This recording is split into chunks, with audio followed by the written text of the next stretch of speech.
est à Barcelone. Tu vas intervenir sur la conférence Le Mobile 2.0 le 9 et 10 mars par Skype. On fait un backup, on ne sait jamais si on avait des problèmes de réseau. Voilà, donc quelques questions pour toutes les personnes qui vont assister à cette conférence. Alors, est-ce que tu peux te présenter déjà, Henri? Oui, bien sûr, je suis Henri Moissinac, je suis responsable du mobile chez Facebook. Je travaille chez Facebook depuis 2 ans et avant j'ai passé presque 6 ans chez eBay. Ok, très bien. Une annonce importante que tout le monde a lue, 100 millions d'utilisateurs par mois, peu de temps après les annonces qui ont été faites il y a 6 mois. Donc c'était déjà un chiffre, c'était annoncé au Nokia World, d'ailleurs c'est toi qui l'avais annoncé. Est-ce que c'est le premier service mobile du monde? Alors on n'est pas le premier service mobile au monde, je pense que c'est probablement Google Mobile, parce qu'il y a tout simplement plus de personnes qui searchent sur mobile. Par contre, en termes d'intensité, on est probablement le plus gros. Par exemple, en Angleterre, on représente 50% du temps passé sur mobile Internet. 50% de ce temps est passé sur Facebook. Donc premier service mondial en termes d'usage, hein, vraisemblablement, probablement, ouais, c'est sûr. Alors le mobile chez Facebook, c'est toujours stratégique? C'est prioritaire. La vision Facebook, c'est pas celle d'un site web. C'est un service de communication. On peut se connecter et partager avec ses amis et ça, on doit le faire sur tous les terminaux. Donc aujourd'hui l'ordinateur, demain le mobile, après-demain peut-être la télé ou d'autres médias. Alors on est le dernier jour sur le salon et quasiment tous les constructeurs ont sorti des adresses book et tous intègrent Facebook. C'est vraiment une tendance forte aujourd'hui dans tous les mobiles. Smartphone, que va-t-il se passer pour les autres gammes? 2009, ça a été vraiment l'année du push pour us. L'année où on a poussé Phonebook. Donc on a commencé par le haut de la pile et on ira probablement de plus en plus bas. Notre objectif, c'est d'offrir ce genre de service pour tous les téléphones, pour tous les utilisateurs dans tous les pays. Alors tu peux rappeler un peu les accès différents que vous avez créés depuis 2 ans? On a 3 types d'expériences. La première, c'est le browsing. On a 2 sites, m.facebook.com pour les téléphones normaux et touch.facebook.com pour les téléphones avec touchscreen, une interface un peu différente. Et ça, c'est à peu près 80% de nos utilisateurs. Ensuite, on a les applications. On a une 50aine d'applications pour tout type de téléphone, certaines très riches, certaines plus simples. Et on a beaucoup d'intégration dans les téléphones, que ce soit par exemple le caméra flow, l'adresse book, comme tu viens de parler. Ça, c'est à peu près 40% de nos utilisateurs.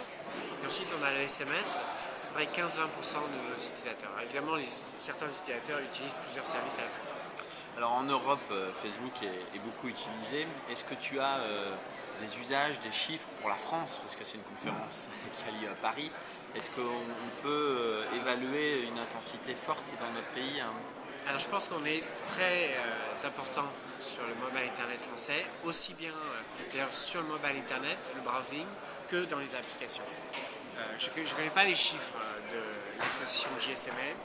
Je pense que les opérateurs, s'il y en a dans la salle, pourraient confirmer que Facebook est probablement le plus gros site ou pas loin d'être le plus gros site sur leur trafic. En termes d'usage, on fait quoi sur mobile, sur Facebook?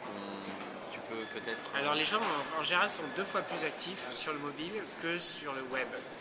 Et la simple raison, c'est en fait ils se connectent plus souvent. Donc par exemple, on met un jour à son statut, on commence à avoir des commentaires plus rapidement, ou quand on voit un copain qui met à jour son statut, on peut commenter sur le champ. Les messages sont plus rapides, il y a une espèce de vélocité du partage qui est plus importante. Exact. Beaucoup de gens se posent la question dans la salle de la question de la monétisation aujourd'hui. Alors comment Facebook voit la chose sur mobile? Alors nous, notre revenu vient essentiellement de la publicité sur le web. À ce stade de l'entreprise, en fait, il est plus intéressant d'investir nos ingénieurs sur la monétisation sur le web que sur le mobile. Le retour sur investissement est plus élevé. Mais le mobile, en fait, s'autofinance parce que la vélocité améliorée, puis le niveau de partage fait qu'en fait, les gens autour de la personne qui utilise le mobile, en fait, vont consommer plus de web. Et même en fait, les personnes qui sont sur le mobile consomment, on s'en a aperçu, plus de web aussi. Alors, le fait de devenir mobile, en fait, fait augmenter l'activité web et donc les revenus. D'accord. J'imagine qu'il y a des sociétés d'advertising qui prennent contact avec vous et qui disent on pourrait peut-être même monétiser cette audience en donnant des messages ciblés parce qu'il y a des communautés très fortes sur Facebook. On pourrait envoyer un message ciblé à une communauté. Ça, c'est de la pure monétisation qui existe d'ailleurs sur le web. Alors, c'est très intéressant, mais c'est pas un problème de monétisation, c'est un problème d'entrepreneuriat. Quand je suis arrivé, on était à 5 millions d'uniques sur le mobile. Maintenant, on est à 100 millions. Et moi, j'essaie d'atteindre 1 milliard. Et donc ça demande hyper focus. Une gestion de l'hypercroissance. Il faut avoir un sens des priorités très important. Et là, le temps passé, la façon dont on alloue son temps, son énergie. Si on a 1 minute, $1 et une personne à passer, on a des choses bien plus importantes que, par exemple, faire un prototype de advertising sur le web. Excellent, très bien. Marketing mobile, on a une session sur qui s'est passée sur le mobile 2.0. Si on passe le backup, eh bien, elle aura eu lieu ce matin. Voilà. La question, c'est pour une marque, on veut intégrer Facebook. Alors sur le web, c'est de plus en plus. Sur mobile, l'avenir pour ces marques, c'est comment ça va s'organiser, hein?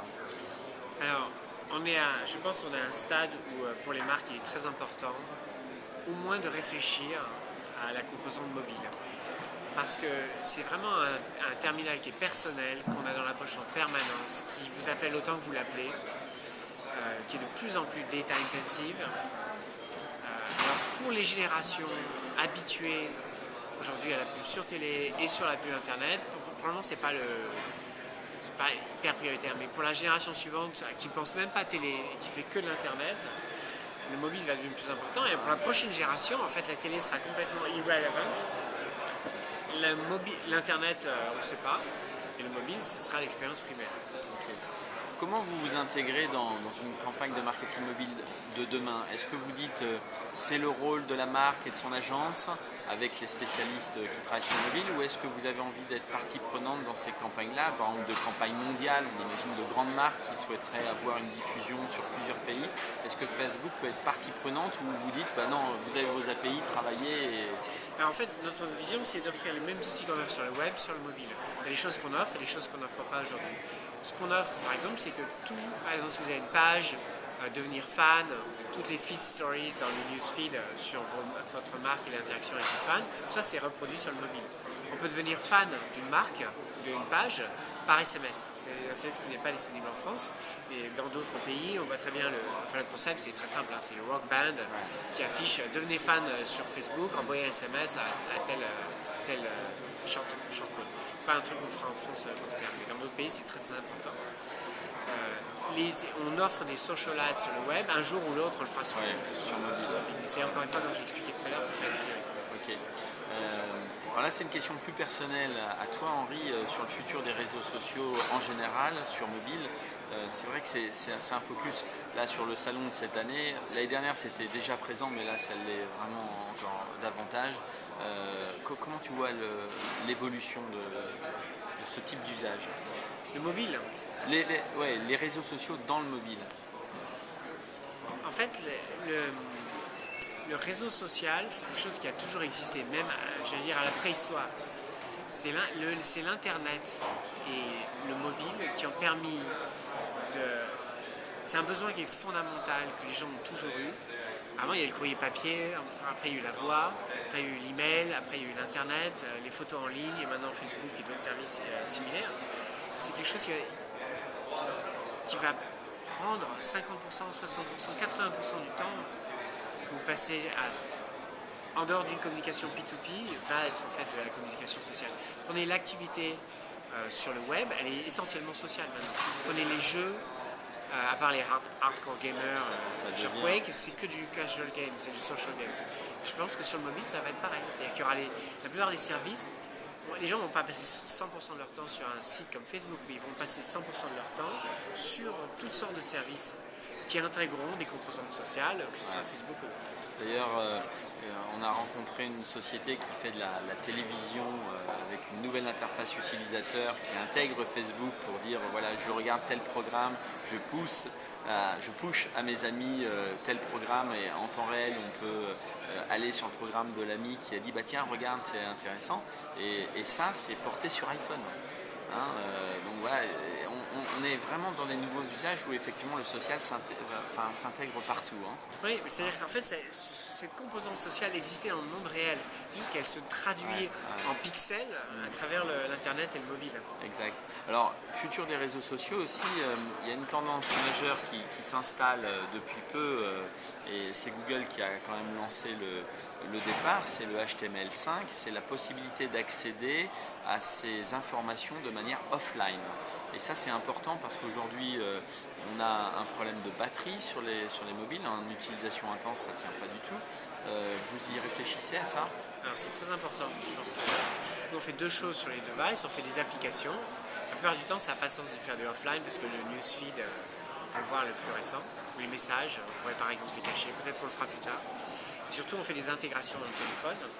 Donc par exemple les intégrations dans l'adresse book, on copie en fait les numéros de téléphone dans ton téléphone, ça c'est complètement offline. Il faut voir Facebook comme un service de données. Les gens pensent souvent à ça comme un site web ou un site mobile ou une application mobile, mais en fait c'est un service et c'est beaucoup de data, et ces data on veut les stocker évidemment sur le téléphone de façon offline. Henri, merci. Mais pas de quoi, à bientôt. À bientôt, Merci. au revoir.